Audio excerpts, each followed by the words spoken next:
Hello everyone, this is being Khushi. Welcome back to your favourite YouTube channel. तो आज मैं आपको ये बताने वाली हूँ that how you can easily score 600 plus in every test you give from now. ठीक है, तो पहली बात तो रियलाइज दैट 600 प्लस लाना इज़ वेरी नेसेसरी, क्योंकि हमें इससे कॉन्फिडेंस मिलता है, हमें इससे दिखता है कि हम जो प्रिपेयर कर रहे हैं उसका हमें फ़ायदा हो रहा है, and that really boosts our confidence and gives us a lot of confidence as well, and motivation भी आती है उससे। तो सबसे पहले कुछ बेसिक बातें मैं आपको पहले बताना चाहती हूँ बिफोर स्टार्टिंग दिस वीडियो। ये आपका मिनिमम टारगेट होना चाहिए, ठीक है। Maximum is 720, we all know that, right. But अभी के लिए set your target as 600 plus in every test. Doesn't matter ये आपका पहला टेस्ट होगा, सेकेंड टेस्ट होगा, बहुत टाइम से दे रहे हो, तो स्कोर स्टक्ड है, कुछ भी है, this has to be your minimum score, minimum target at least for every test you give from now on. From Feb to May you should be scoring this much. That will really boost your confidence and will motivate you to study harder, work harder, and achieve even more heights. Okay, then सबसे पहले तो ये understand करो, mindset develop करो कि yes it is possible, no matter कि अब बस 2 महीने बचे हैं, almost 2 months, but yes it is still possible, very much possible. Lots of people do it and you can do it too. You just need the right strategy, the right guidance, and if you follow this plan, if you follow the strategy which I use and everybody uses, you can definitely see a lot of change. ठीक है, तो ये एक बहुत important चीज़ पे depend करता है, that is your status of syllabus completion. क्या तुम्हारा पूरा सिलेबस डन हो गया है तो तुम सीधा फुल सिलेबस टेस्ट दोगे अभी से लेके आगे तक, अपना सिलेबस साइड साइड रिवाइज करते रहोगे. क्या रिवाइज करना है, कैसे रिवाइज करना है, your test will tell you. Test में जो चीज़ें गलती हो रही हैं तुम्हें अब बस वही चीज़ें पढ़नी है, तुम्हें और कुछ नहीं पढ़ना है except for the your weak topics. बाकी अगर अभी तक तुम्हारा सिलेबस नहीं हुआ है तो हाफ सिलेबस के टारगेट सेट करो. What do I mean by half syllabus? 11th को तुम 2 पार्ट्स में डिवाइड करोगे और 12th को भी तुम 2 पार्ट्स में डिवाइड करोगे. तो जैसे जितने चैप्टर हैं, हाफ चैप्टर मतलब हाफ ऑफ द चैप्टर्स, पूरे हाफ सिलेबस का एक टेस्ट, देन सेकेंड हाफ का एक टेस्ट, 12th के फर्स्ट हाफ का एक टेस्ट, और ऐसे 4 पार्ट सिलेबस टेस्ट तुम्हारे हो जाएंगे, जिससे तुम्हारे एटलीस्ट तुम्हें एक टारगेट मिलेगा दैट टेस्ट में इस बार ये चैप्टर्स आ रहे हैं, तो at least I need to cover half of the syllabus in the next 5 days, 4 days, 6 days, 7 days, whatever. ठीक है, टेस्ट से पहले तुम्हें कुछ चीज़ें करनी है. ये चीज़ें will actually determine how you are gonna perform in your test. तो सबसे पहले तुम्हें मोस्ट इम्पॉर्टेंट टॉपिक्स पे टारगेट करना है. ट्रस्ट मी, टेस्ट अगर 720 मार्क्स का होता है, उसमें से 650 मार्क्स का पेपर ऐसा होता है जो इन्हीं टॉपिक से आता है, जो इन्हीं PYQs जो हर साल रिपीट होते हैं वहीं से ही आ रहा होता है. We just have to understand and we just have to find out, figure out कि ये कौन से टॉपिक्स ऐसे हैं, कौन से क्वेश्चन ऐसे हैं जिनका एक ही फॉर्मेट है, उसमें बस वैल्यूज़ डिफरेंस हो सकता है. जैसे कि अगर मैं बात करूँ कि कुछ फिजिक्स के क्वेश्चन हैं जो डायरेक्टली फॉर्मूला बेस्ड आते हैं. जैसे तुम्हारा एक क्वेश्चन आता है जो आता ही आता है टेस्ट में, that is of Newton law of motion वाले चैप्टर से, जिसमें एक टेबल पे कुछ ब्लॉक्स रखे होंगे, इधर से कुछ एक्सेलरेशन दी है, इधर बताना है कि इन दो ब्लॉक्स के बीच में टेंशन क्या होगी. So these kind of question you see very often. Pulley block system हो गया, ये सारे क्वेश्चन पेपर में आते ही आते हैं. फ्लूइड्स का एक बहुत पॉपुलर क्वेश्चन है जिसका आंसर भी 13.6 ऐसा कुछ आता है. तो ये बहुत पॉपुलर टाइप के क्वेश्चन है जो तुमने अगर करे हैं, तो in case it comes in your paper which has 80% of the probability, you can definitely answer that and gain अ +4. तो तुम्हें हर वो टॉपिक जो तुम्हें एक +4 दे सकता है उसके लिए अच्छे से प्रिपेयर करना है. और ये तुम कैसे करोगे? तुम्हें PYQs देखने हैं, स्पेशली लास्ट 5 ईयर्स के. करने तुम्हें पूरे 37-40 ईयर्स के हैं, लेकिन उसमें से 5 ईयर्स में जो रिपीटेडली PYQs पूछे जा रहे हैं उन पर सबसे ज़्यादा ध्यान देना है. Then comes your NCERT for bio, your diagrams, summary, example. 73% जो पेपर होता है वो इन्हीं सारी चीज़ों से आता है. तो why don't we focus on these things first. ठीक है, ऑल्सो आपके कंसेप्ट क्लैरिटी पे भी बहुत अच्छा, मतलब आपको नॉलेज होनी चाहिए अबाउट द कंसेप्ट, क्योंकि कुछ क्वेश्चन ऐसे आते हैं, if in bio you are targeting 360 on 360, तो कुछ टॉपिक्स ऐसे होते हैं जो कम्प्लीटली लॉजिकल होते हैं, जिस पे कंसेप्ट लगता है. जैसे अगर मैं बात करूँ जेनेटिक्स में, ऐसे बहुत सारे टॉपिक्स हैं जहाँ पे सिर्फ और सिर्फ दिमाग लगता है, उसमें तुम कोई रट के जाओ, कुछ रट के जाओ, कुछ नहीं होगा. फिजिक्स में भी डायग्राम्स/ग्राफ्स, इनऑर्गेनिक केमिस्ट्री में जो स्ट्रक्चर्स वगैरह दिए हुए हैं, स्पेशली केमिकल बॉन्डिंग वगैरह में, ये सारी चीज़ें अगर तुम करके जाओगे तुम्हारे लिए बहुत बहुत बहुत ईजी हो जाएगा. ठीक है, देन कम्स summary examples. ठीक है, now while attempting the test, what you need to do and what will help you a lot. Now trust me, मैंने बहुत सारे टेस्ट दिए हैं और मुझे पता है कि ये एक चीज़ है जो सबसे ज़्यादा मैटर करती है। आपको एक स्ट्रैटेजी बनानी होती है, मतलब एक स्ट्रैटेजी आप डेवलप करोगे, और अभी तुम्हारे पास 2 महीने हैं, so you can definitely experiment with lot of things. ठीक है, एक्सपेरिमेंट क्यों बोल रही हूँ, आपने बहुत लोगों से सुना होगा कि मैं पहले हमेशा बायो करता हूँ, फिर केमिस्ट्री करता हूँ, फिर फिजिक्स करता हूँ। Why do they do that? Because they feel कि हम पहले अपना अच्छा खासा पोर्शन सिक्योर कर लेंगे और उसके बाद हम फिजिक्स में आराम से शांति वाले दिमाग से करेंगे। Talking about me, I am completely kind of against this strategy, क्योंकि फिजिक्स में चाहिए होता है बहुत ज़्यादा दिमाग, और अगर वो तुम्हारा पहले ही केमिस्ट्री और बायो में खर्च हो जाएगा तो तुम यहाँ पे थोड़ा कम दिमाग लगा सकते हो। तो बिगनिंग में I use to also do the same strategy. फिर मैंने फिजिक्स पहले करके केमिस्ट्री बायोलॉजी करके देखा, तब भी मुझे फ़ायदा नहीं हुआ। मुझे फ़ायदा तब हुआ जब मैंने फिजिक्स के क्वेश्चंस एक गो में वो सारे कर लिए जिसमें बिल्कुल दिमाग खर्च नहीं हो रहा था, या दिमाग खर्च होकर क्वेश्चन आंसर आ जा रहा था। वो क्वेश्चन पहले कर लिए, उसके बाद केमिस्ट्री में दिमाग लगाने वाले क्वेश्चन, नॉर्मल क्वेश्चन सब कर लिए, फिर बायो भी अपनी पूरी अटैम्प्ट कर ली। बट येस, बायो मैं पहले करती थी, बट उसके बाद पहले फिजिक्स फिर chemistry, so that use to be my sequence. So ये तुम्हें अपना खुद का पता होना चाहिए कि what suits you the best. इसमें कोई तुम्हें नहीं बता सकता है तुम्हें क्या करना है। तुम जितने ज़्यादा मॉक टेस्ट दोगे तुम्हें उतनी ज़्यादा पता चलेगी कि तुम्हारी क्या स्ट्रैटेजी होनी चाहिए। पेपर में हम टारगेट कर रहे हैं 600 मार्क्स। 600 मार्क्स हमारे कितने क्वेश्चन आएंगे? 150 क्वेश्चन से।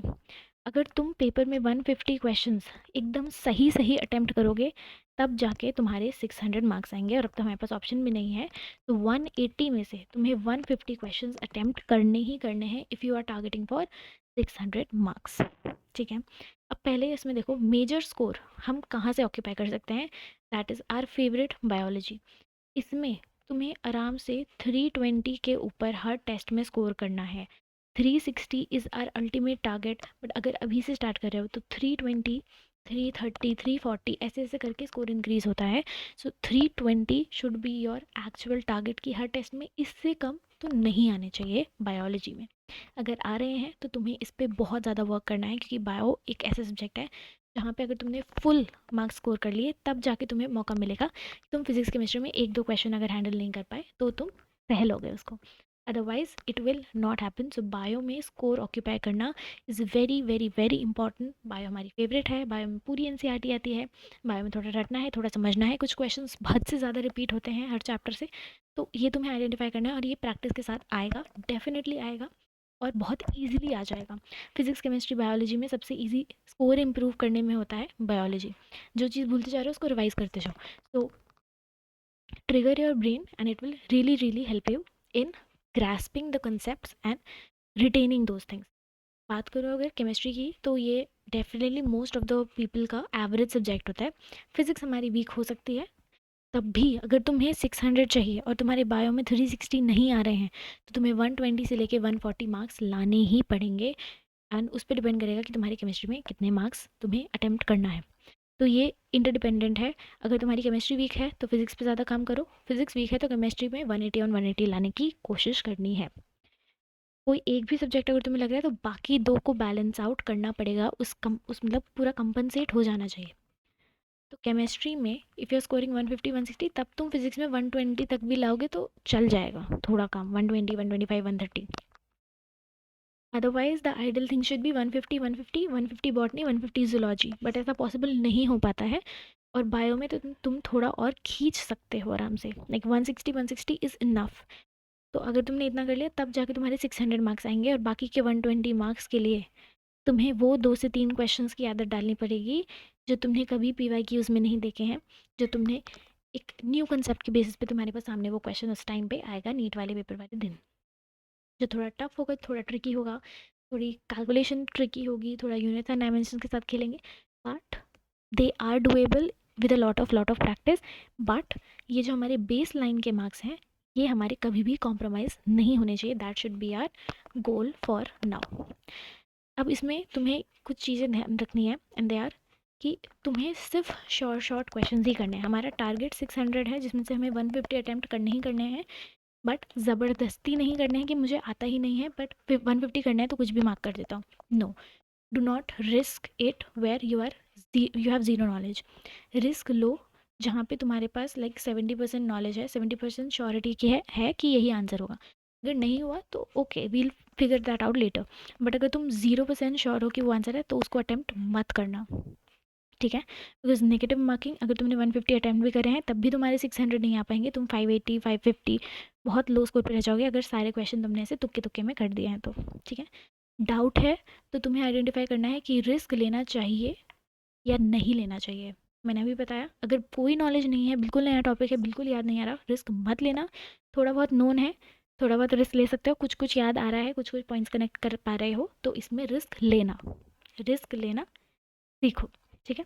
शॉर्ट शॉर्ट क्वेश्चन जो तुम्हें आते हैं उनको अटेम्प्ट करना ही करना है। अब पेपर अटेम्प्शन की भी कुछ कुछ ट्रिक्स होती हैं, जैसे कि पेपर को हमेशा राउंड्स में अटेम्प्ट करना चाहिए, राउंड 1, राउंड 2, राउंड 3। राउंड 1 में तुम क्या करोगे, तुम वो सारे क्वेश्चंस कर डालोगे जिसमें तुम 100% श्योर हो, जिसका आंसर तुम्हें रटा हुआ है, जिसका आंसर तुमने एक बार सॉल्व करे तुम्हारा आंसर आ गया, ऑप्शन में मैच हो रहा है, किसी तरह की कोई सिली मिस्टेक नहीं है, तुमने अच्छे से पढ़ा है कि इनकरेक्ट पूछा है, करेक्ट पूछा है, असर्शन रीजन में सारी तरह की चीज़ें पढ़ ली हैं, 100% श्योर हो, उनको अटेम्प्ट करते जाओ करते जाओ करते जाओ, whatever be the sequence, biology, chemistry, physics, but कहीं पे भी रुकना नहीं है एक क्वेश्चन पे। More than 1.5 minute you do not have to spend in the round 1। अगर बायो से स्टार्ट कर रहे हो तो बायो के सारे क्वेश्चन कर पाओ जितने तुमसे इतने स्मूथली हो पा रहे हैं, जहाँ अटक रहे हो उसको अभी के लिए सर्कल करके या स्टार मार्क करके छोड़ दो, ठीक है। अब आते हैं हम राउंड 2 पे। राउंड 2 में तुम्हें उन क्वेश्चंस को करना है जो तुम्हें लगता है कि हाँ मैं कर लूँगा, जैसे मैं सर्कल कर लेती थी उन क्वेश्चंस को जिन जो मुझे लगता था कि हाँ मैं ये कर लूँगी अगर मैं इनको टाइम दूंगी, और मैं स्टार मार्क लगा लेती थी उन क्वेश्चंस पे जो मुझे लगता था कि ये थोड़ी ट्रिकी है, मुझे इनको राउंड 3 में ही अटेम्प्ट करना चाहिए, रिस्क बिल्कुल नहीं लेना चाहिए, तो वहाँ पे तुम स्टार मार्क लगा सकते हो।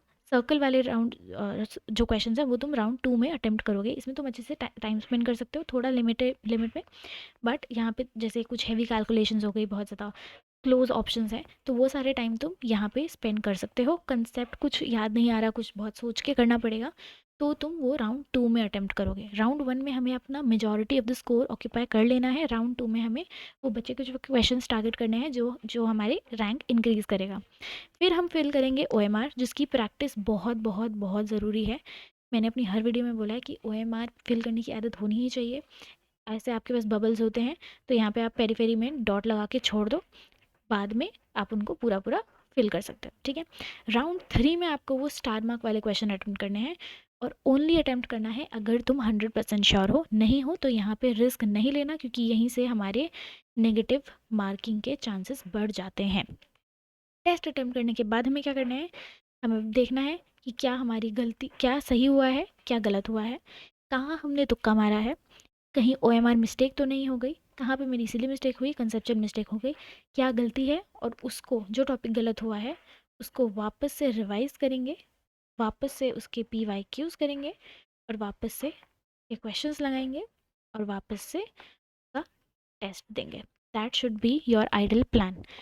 एंड लास्ट में मैं यही ग्राफ दिखाना चाहूँगी, दैट इनकन्सिस्टेंट एफर्ट, तुम्हारा ग्राफ ऐसे ऐसे ऐसे ऐसे ऐसे, कभी 600 आ रहे हैं, कभी 400 आ रहे हैं, फिर कभी 300 आ रहे हैं, कभी 200 आ रहे हैं, फिर कभी 650 आ जा रहे हैं, this is of no use. But अगर तुम्हारे ऐसे चले 550 600, फिर 600 600 600 620 630, तो ऐसे मतलब कंसिस्टेंट रहने का फ़ायदा है। तुम छोटे छोटे स्टेप्स लेके आगे बढ़ सकते हो। वो तुम्हारे जो अभी है ये सब अभी, मुझे बताना कमेंट्स में कि सेमीकंडक्टर्स का कौन सा पार्ट होता है जिसमें ग्राफ यहीं पे रहता है, बट अगेन ऐसे शूट अप हो जाता है। कौन से ग्राफ की बात करिए मुझे कमेंट्स में ज़रूर बताना। इनकन्सिस्टेंट एफर्ट का कोई मतलब नहीं है कि आज बहुत पढ़ लिया, कल बिल्कुल नहीं पढ़ा, फिर कल बहुत पढ़ लिया, फिर बिल्कुल नहीं पढ़ा, ऐसे ऐसे ही रह जाओगे, just like an heart beat, which is important, but stable heart beat is what we need.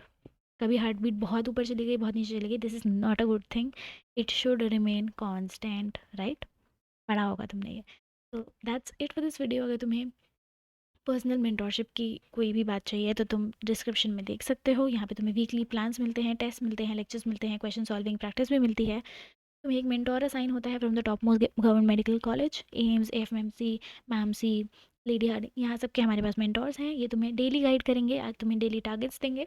तुम्हें अगर प्लानिंग प्लॉटिंग में कोई भी दिक्कत आ रही है तुम डेफिनेटली इस पे जाना, लास्ट के 2 महीने रिस्क मत लो। किसी भी रैंडम वीडियो को अगर अच्छे से फॉलो कर रहे हो तो ठीक, नहीं कर पा रहे हो, go for this is for 3199, 5000 का था बट अभी के लिए 5000 का नहीं है। Use code KJ1111, you will get this much of 5000 का नहीं, तुम्हें 3199 का मिल जाएगा। 15 डेज़ का ट्रायल पीरियड अभी चल रहा है, अगर you won't like it in case, तो तुम्हें तुम्हारे मनी वापस मिल जाएगी. This is a very good option and very good plan for the people who are struggling right now.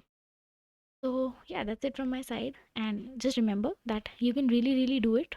And I hope आप सभी का स्कोर इंक्रीज हो. अभी क्या स्कोर है और कुछ टाइम बाद इस तरीके से पेपर को सॉल्व करके देखना. अगर तुम्हें कोई भी इम्प्रूवमेंट दिखे, कमेंट करके जाना. आज एक मॉक टेस्ट दे के देखो कितना स्कोर आ रहा है. उसके बाद ये सारी स्ट्रैटेजीज फॉलो करके फिर एक मॉक टेस्ट देना, उसमें कितना स्कोर इंप्रूवमेंट हुआ आज ही कमेंट में लिख के जाओगे. और फिर 7 दिन बाद का जो स्कोर होगा वो भी यहीं पे आके उस कमेंट में लिख के जाओगे. Thank you so much for watching, and I wish you all the very best.